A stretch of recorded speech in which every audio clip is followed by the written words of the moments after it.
Everyone, this is Jeenia. Welcome back to my channel bio study. Guys, आज हम लोग पढ़ने वाले हैं 7th part sexual reproduction of flowering plants का लास्ट पार्ट पढ़ने वाले हैं। देखिए, इससे पहले मैं 6 पार्ट कंप्लीट करा चुकी हूँ। आप लोगों को देखने हैं, आई बटन पे जाके क्लिक करें, मेरी पहले की वीडियोज़ को देखें। आज हम जो टॉपिक करने वाले हैं उसका नाम है सीड्स। क्या पढ़ने वाले हैं हम? आज हम पढ़ने वाले हैं सीड्स के बारे में। ठीक है, सीड्स होते क्या हैं, उनमें क्या क्या उनके पार्ट्स होते हैं और उनका क्या फंक्शन होता है। अब देखिए, सीड को क्या बोला जाता है? सीड को बोला जाता है final product of the sexual reproduction. ठीक है, ये क्या होता है? ये होता है फर्टिलाइज्ड ओव्यूल। फर्टिलाइज्ड ओव्यूल, और ये फाइनल प्रोडक्ट होता है किसका? सेक्सुअल रिप्रोडक्शन का। अब हम देखें तो ये इसमें कितने पार्ट्स होते हैं? इसमें 3 पार्ट्स होते हैं। First one is the seed coat, second is the cotyledon, third is the embryonal axis. Right, क्या होता है? Seed coat, just a minute, seed coat and क्या होता है? Cotyledons and embryonal axis. Embryonal axis. अब एक चीज़ देखिए आप लोग, एम्ब्रियोनल एक्सिस का मैं आप लोगों को पहले बता चुकी हूँ। ये देखिए, अगर आप लोगों को ध्यान है, मैंने कुछ ऐसा स्ट्रक्चर बनाया था जब मैं कोटिलेडन्स के बारे में बात कर रही थी। ये देखिए, ये जो है ये कंप्लीट पार्ट, इसको हम क्या बोलते हैं? इसको बोलते हैं एम्ब्रियोनल एक्सिस। ये क्या हो गई? ये हो गई एम्ब्रियोनल एक्सिस, राइट। और ये क्या है? ये है कोटिलेडन्स। ऊपर जो है ये शूट पार्ट बना देगा, ये पूरा शूट सिस्टम बना देगा। नीचे वाला जो है इसको रेडिकल बोलते हैं, ये पूरा रूट्स बना देगा। ठीक है, वीडियोस को पहले जाके देखें, बहुत इंपॉर्टेंट है ये। ठीक है, जाके एक बार देखें, उसको पूरा अच्छे से समझें। अब देखिए, जो सीड है उसकी हमने बात कर ली। अब हम देखते हैं कि एंडोस्पर्म के बारे में, कि एंडोस्पर्म, कुछ सीड्स में जो है एंडोस्पर्म फुल्ली यूज हो जाता है और कुछ में जो है वो कम यूज होता है, बचा रहता है। ठीक है, as a food material, as a reserve food material. देखिए, एंडोस्पर्म की अगर मैं बात करूं, आप लोगों को बहुत अच्छे से पता है कि जो एंडोस्पर्म होता है वो नरिशमेंट प्रोवाइड करता है टू द ग्रोइंग एम्ब्रियो। ये क्या प्रोवाइड करता है? ये नरिशमेंट प्रोवाइड करता है। ये नरिशमेंट प्रोवाइड करेगा to the growing embryo, right, growing embryo. अब आप लोग एक चीज़ जानो, मैं आप लोगों को ये पहले बता चुकी हूँ, जब एम्ब्रियो ग्रो होता है तो ये नरिशमेंट कहाँ से लेता है? एंडोस्पर्म से। 3 टाइप के सीड्स होते हैं। देखिए, जो पहले वाला है उसको हम लोग बोलते हैं एंडोस्पर्मिक और एल्ब्यूमिनस। मैं लिखती हूँ यहाँ पे एंडोस्पर्मिक, एंड उसको क्या बोल सकते हैं? उसको एल्ब्यूमिनस भी बोल सकते हैं, albuminous. Second one is non endospermic and x albuminous.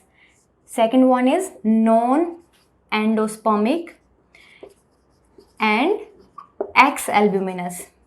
अब देखिए, जो लास्ट वाला पार्ट है उसमें क्या होता है, ये आप लोगों को पता चल गया तो मैं इसको इरेज कर देती हूँ।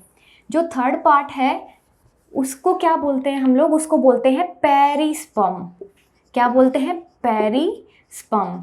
देखिए, पेरिस्पर्म में और पेरिकार्प में डिफरेंस होता है। जो पेरिस्पर्म होता है वो क्या होता है? न्यूसेलस, जो बच जाता है न्यूसेलस एम्ब्रियो सैक के अराउंड में। अगर आप लोगों को ध्यान हो, मैं आप लोगों को ये चीज़ बहुत अच्छे से बता चुकी हूँ। ये एम्ब्रियो सैक है, इसके अराउंड में जो सेल्स होती हैं वो कैसी होती हैं? वो होती हैं, ये न्यूसेलस कहलाती हैं। ये क्या कहलाती हैं? ये न्यूसेलस कहलाती हैं। ठीक है, तो कुछ में क्या होता है, जो न्यूसेलस के रेमिनेंट्स बच जाते हैं। बेसिकली रेमिनेंट्स किसको बोला जाता है? कि कुछ पार्ट है, सपोज करिए कि ये सेल्स का कुछ पार्ट है, इसमें से 1 या 2 सेल्स बची हैं। ठीक है, बाकी की सारी सेल्स जो हैं वो डीजनरेट हो गई हैं, डिस्ट्रॉय हो गई हैं, कुछ सेल्स बची हैं, इसको हम बोलेंगे रेमिनेंट। ओके, इसको रेमिनेंट बोलेंगे। तो पेरिस्पर्म में क्या होता है? इसमें न्यूसेलस के रेमिनेंट्स बच जाते हैं, न्यूसेलस रेमिनेंट। अब एक चीज़ देखो, ये आप लोगों को क्लियर हो गया? एग्जाम्पल देती हूँ, अब मैं इस पे समझा रही हूँ, फिर से ये रिपीट करूँगी। न्यूसेलस की बात चल रही थी तो मैंने थोड़ा सा इसमें बताया है। देखिए, एंडोस्पर्मिक वाले में क्या होता है, मैं कोकोनट का एग्जाम्पल पहले दे चुकी हूँ कि पूरा पार्ट जो एंडोस्पर्म का होता है वो हम लोग खा रहे होते हैं। ठीक है, इसमें पूरा एंडोस्पर्मिक पार्ट होता है। Okay, endosperm as a food reserve material. इसके एग्जाम्पल देखें हम लोग तो क्या होते हैं? वीट, बार्ले, बार्ले, मेज, यहाँ लिखती हूँ मेज, ठीक है। अगर नॉन एंडोस्पर्मिक की बात करें तो इसमें बिल्कुल भी एंडोस्पर्म नहीं बचता। जब एम्ब्रियो ग्रो हो रहा होता है तो पूरा जो एंडोस्पर्म है वो यूटिलाइज हो जाता है। एम्ब्रियो जब अपने आप को ग्रो कर रहा होता है तो उसको एंडोस्पर्म की हेल्प चाहिए होती है न्यूट्रिशन के लिए, राइट। वो यहाँ से उसको मिलता है न्यूट्रिशन एंडोस्पर्म से, लेकिन इस वाले केस में जो है बिल्कुल भी एंडोस्पर्म बचता नहीं है, फुल्ली यूज हो जाता है। उसका एग्जाम्पल क्या है, पी, ठीक है, बीन्स।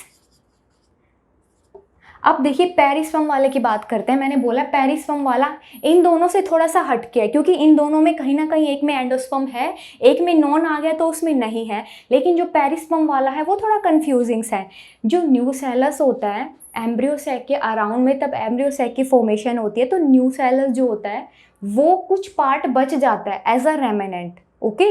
इसको हम कहते हैं पेरिस्पर्म। इसके एग्जाम्पल की बात करें तो क्या है, इसमें है black pepper, black pepper and दूसरा क्या है, बीट, ठीक है, बीट। देखते हैं सीड का जर्मिनेशन कैसे होता है, राइट। सीड का जर्मिनेशन कराने के लिए आप लोगों के कुछ कंसेप्ट जो हैं वो क्लियर होने चाहिए। वो क्या है, देखिए माइक्रोपाइलर रीजन के बारे में मैंने आप लोगों को एक चीज़ बोली थी। क्या बोला था, मैंने बोला था कि माइक्रोपाइलर रीजन जो है उसमें एक स्मॉल पोर होता है, राइट। स्मॉल पोर होता है जहाँ से दो मेल गैमेट्स जो हैं वो एंटर करते हैं। मैंने कुछ ऐसा सा डायग्राम बनाया था, दो मेल गैमेट्स जो हैं एंटर करेंगे कहाँ से, ये है माइक्रोपाइल का ओपनिंग, ठीक है। ये मेरी पहले की वीडियोस में जाके देखें, ये वाला कंसेप्ट अपना क्लियर करें। अब देखिए माइक्रोपाइलर रीजन जो है वो क्या फैसिलिटेट कराएगा, ये फैसिलिटी देगा ताकि ऑक्सीजन और जो वाटर है वो अंदर जा सके और सीड जो है वो जर्मिनेट कर सके, राइट। ऑक्सीजन एंड वाटर, इसकी हेल्प से, ये स्मॉल पोर की हेल्प से, यहाँ लिख देती हूँ मैं स्मॉल पोर, इसकी हेल्प से ऑक्सीजन एंड वाटर अंदर जाएंगे और सीड को जर्मिनेट कराएंगे। इससे क्या होगा, सीड जर्मिनेट। अब देखिए जब सीड मैच्योर हो जाता है, व्हेन सीड मैच्योर, तो क्या कंडीशन होती है, तब वाटर कंटेंट जो है वो रिड्यूस हो जाता है, और वो इतना रिड्यूस हो जाता है कि वो बचता ही सिर्फ 10 to 15% है, राइट। जो वाटर कंटेंट है वो इतना रिड्यूस हो जाता है, वो सिर्फ बचता ही 10 to 15% है। अब देखिए बचेगा, उसके अंदर वाटर भी नहीं है और ऑक्सीजन की भी प्रॉपर अमाउंट उसको मिल नहीं पा रही है, तो जो सीड है वो एक स्टेज में चला जाएगा, उसको बोलते हैं डोरमेंसी पीरियड। लिख देती हूँ यहाँ पे, उसको क्या बोलते हैं, उसको बोलते हैं डोरमेंसी स्टेट। ये कैसी स्टेट होती है, ये एक इनएक्टिव स्टेट होती है, ठीक है। ये कैसी स्टेट होती है, इनएक्टिव स्टेट। इसमें जो है सीड जर्मिनेट नहीं कर पाता, इस स्टेज में जो सीड है वो जर्मिनेट नहीं कर पाता, डोरमेंसी स्टेज में चला जाता है। बट अब हम ये बोलें कि सीड को हम फेवरेबल कंडीशंस देख रहे हैं, ठीक है। ये तो वो कंडीशंस हैं जब उसको फेवरेबल कंडीशंस मिल नहीं पा रही हैं तो उसको डोरमेंसी स्टेट में जाना पड़ा। लेकिन अब मैं बोलूँ कि मैं जो सीड है उसको मैंने वाटर कंटेंट भी दे दिया, वाटर कंटेंट, ठीक है। मैंने इसको प्रॉपर टेम्परेचर भी दे दिया, टेम्परेचर भी दे दिया, इसको जितना ऑक्सीजन चाहिए था मैंने वो भी दे दिया, इसको मैंने ऑक्सीजन भी दे दिया। अब क्या होगा, जो इनएक्टिव स्टेज था वो एक्टिव स्टेट बन जाएगा, एक्टिव, और ये वापस से क्या कर सकता है, ये जर्मिनेट कर सकता है, राइट। जब एक सीड को प्रॉपर अमाउंट नहीं मिल पाती है ऑक्सीजन की, वाटर की, एक पर्टिकुलर टेम्परेचर की, तो वो डोरमेंसी स्टेट में चला जाता है। बट जब उसके लिए फेवरेबल कंडीशंस आती हैं तो वापस से वो एक्टिव होता है और वो जर्मिनेट कर सकता है आगे, राइट। अब देखिए, अब हम देखते हैं कुछ फ्रूट्स जो हैं वो फ्लैशी होते हैं, कुछ फ्रूट्स ड्राई होते हैं। देखिए दो टर्म्स आती हैं, एक होता है फ्लैशी और दूसरा होता है ड्राई। फ्लैशी फ्रूट्स क्या होते हैं, जिसके अंदर पल्प होता है और पल्प के अंदर सीड होते हैं, जैसे कि मैंगो। इसमें क्या प्रेजेंट होता है, इसमें पल्प प्रेजेंट होता है और पल्प के अंदर सीड, जैसे कि मैंगो। एग्जाम्पल से ये याद रखना, एग्जाम्पल से ये याद रहेगा फ्लैशी क्या होता है, ऑरेंज, ठीक है। दूसरा क्या, ड्राई। ड्राई में क्या होता है, कोई पल्प नहीं होता, जैसे कि मस्टर्ड, एंड ग्राउंडनट। अब देखिए ये दो चीज़ें आप लोगों को क्लियर हुई। एग्जाम्पल से याद रखनी है, मस्टर्ड और ग्राउंडनट के अंदर जो है पल्प नहीं होता, इसके अंदर पल्प होता है। पल्प वाले को फ्लैशी बोल देते हैं, इसको ड्राई बोल देते हैं।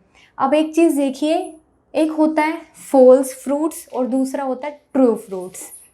देखिए false fruit and true fruit, ये देखिए दोनों में क्या डिफरेंस होता है। ट्रू फ्रूट्स वो फ्रूट होते हैं जो कि ओवरी से बनते हैं। मैंने बोला था जो ओवरी है वो फ्यूचर फ्रूट है। फर्टिलाइजेशन के बाद में ओवरी जो है वो फ्यूचर फ्रूट बनाता है, ओव्यूल जो है फ्यूचर सीड बनाता है। मैंने बताया था ये चीज़ें। तो जो ट्रू फ्रूट्स हैं वो ओवरी से डेवलप होते हैं, ठीक है। ये कैसे डेवलप होते हैं, ये डेवलप होते हैं ओवरी से, ठीक है। लेकिन अदर देन ओवरी पार्ट्स, मैं आप लोगों को ये भी बता चुकी हूँ कि जब फ्रूट बन जाता है, जब फ्रूट फर्टिलाइजेशन होता है, उसके बाद में जो रिप्रोडक्टिव पार्ट्स होते हैं उन्हीं का सब चीज़ें चलती हैं आगे, वही फ्रूट बनाते हैं, सीड बनाते हैं, सब चीज़ें, सब जो है फंक्शन उन्हीं के चलते हैं। जो एसेसरी पार्ट्स हैं वो सारे डीजनरेट हो जाते हैं। बट फॉल्स फ्रूट में क्या होता है, thalamus other than ovary part, ठीक है। तो इसमें क्या होगा, जैसे कि एप्पल होता है, एप्पल में क्या होता है, जो थैलेमस होता है वो फ्रूट बनाता है, राइट। फॉल्स फ्रूट में क्या होता है, अदर देन ओवरी, ओवरी को छोड़ के जो भी कोई एसेसरी पार्ट अगर फ्रूट फॉर्मेशन में हेल्प कर रहा है तो उसको हम लोग फॉल्स फ्रूट बोल देते हैं। जैसे कि थैलेमस किसका होता है, ये थैलेमस से कौन सा फ्रूट बनता है, एप्पल, ठीक है। इसका एक एग्जाम्पल और है स्ट्रॉबेरी, और एक एग्जाम्पल उसका कैश्यू भी है, ठीक है। एप्पल याद रखना, देखिए एप्पल में कुछ ऐसे होता है, आप लोगों को बहुत अच्छे से पता है, आप लोग खाते होंगे। ये इसके अंदर सीड्स होते हैं, ये बीच वाला पूरा पार्ट जो है ये थैलेमस होता है, ठीक है। तो ये है अपना फॉल्स फ्रूट। जो ट्रू फ्रूट्स हैं जैसे कि चेरीज एंड पीचीज, पीच, ये कैसे होते हैं, ये अपने ओवरी से डेवलप होते हैं, राइट। अब देखिए एक चीज़ आती है कि पार्थेनोकार्पिक फ्रूट क्या होता है, पार्थेनोकार्पिक फ्रूट।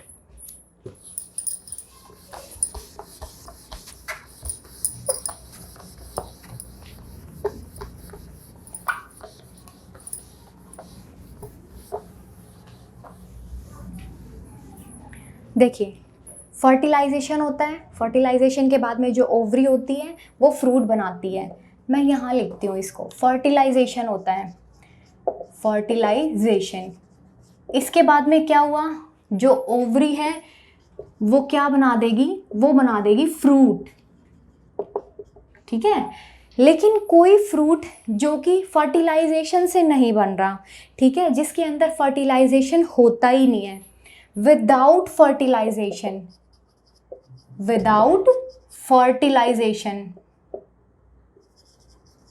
उसको क्या बोलते हैं हम लोग, पार्थेनोकार्पिक। इसको नाम दे देते हैं पार्थेनोकार्पिक,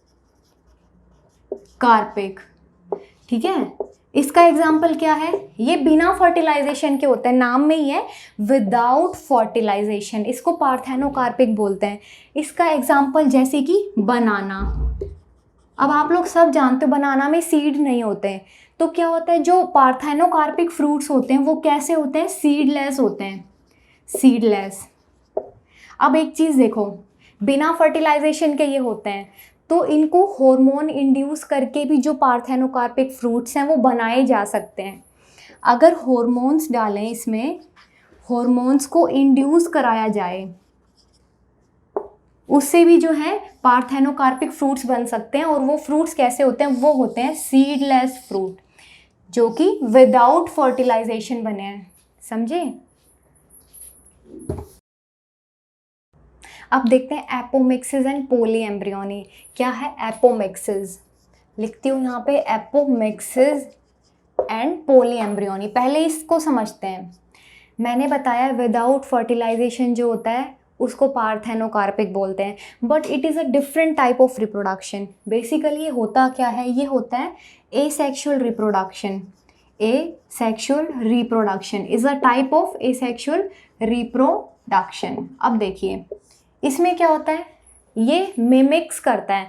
जैसे मिमिक्री में होता है ना कि किसी की कॉपी करके करते हैं, ठीक है, ये मिमिक्स करता है कि ये सेक्सुअल रिप्रोडक्शन कर रहा है, ठीक है, बट एक्चुअल में ये एसेक्सुअल रिप्रोडक्शन का एक टाइप होता है। अब देखिए कुछ फैमिलीज में जैसे कि एस्ट्रेसी, ठीक है, ग्रासेस, इसमें क्या होता है, सीड्स बनते हैं बट विदाउट फर्टिलाइजेशन होता है। इसमें सीड तो बनते हैं बट विदाउट फर्टिलाइजेशन। कैसे बनेंगे, बिना फर्टिलाइजेशन के, ठीक है, लेकिन बिना फर्टिलाइजेशन के मैंने बताया था जो फ्रूट्स होते हैं वो पार्थेनोकार्पिक होते हैं। बट इसमें आप लोग देखना, ये चीज़ याद रखने की है, इसमें सेक्सुअल रिप्रोडक्शन होता है।